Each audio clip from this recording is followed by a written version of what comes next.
We got a trailer for The Matrix Resurrections, which is the fourth installment in the Matrix franchise, which I'm sure this movie will be acting both as a sequel and as a reboot. And I'll be upfront right off the top.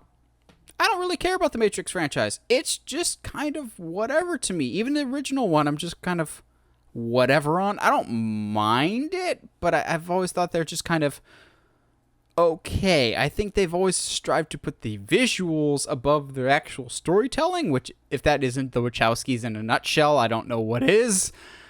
The trailer looks okay, even if it does just kind of look like an LSD John Wick. Like, it doesn't, I don't know, I'm not getting distinctly Matrix vibes here, but maybe, like, for those diehard Matrix fans, they're just like, you're not getting this reference or this reference and this reference. I'm like, maybe I'm not.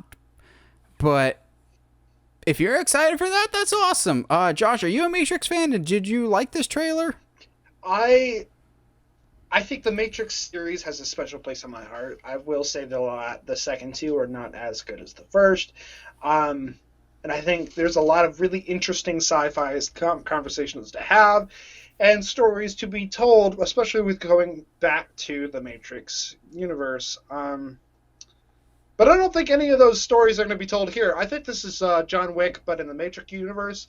And while I'm super excited to see Neo again, I was kind of hoping that he would, I don't know, not be looking exactly like John Wick. With a duck on his head. Okay, here's the thing. Instead of telling you what I think about the trailer, here's what I think the story they should tell.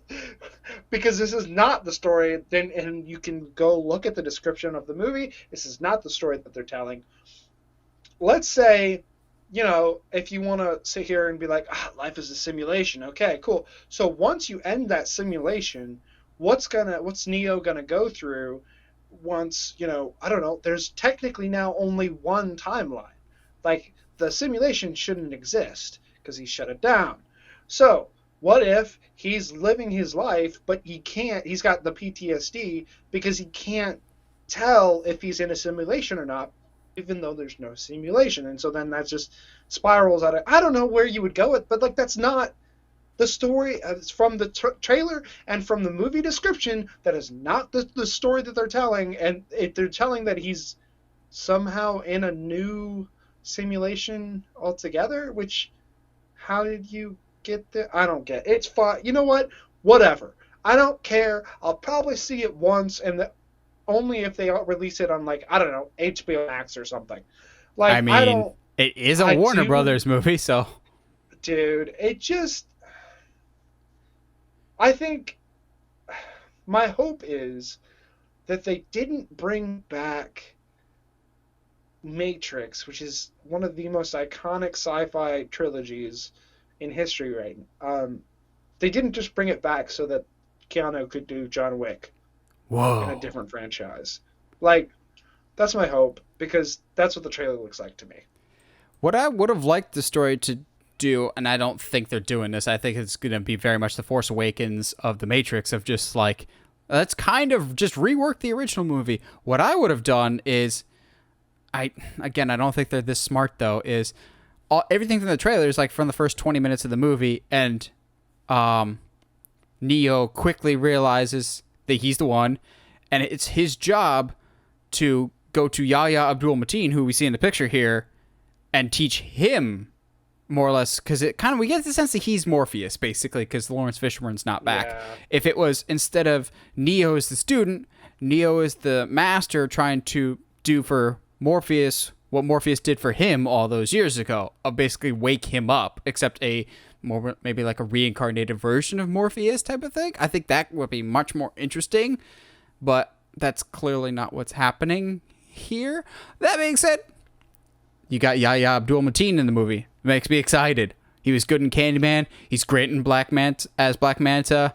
Love me some Yahya Abdul-Mateen. So, and sure. Quite honestly, I kind of am down at the idea of having, gosh, I feel bad, Neil Patrick Harris.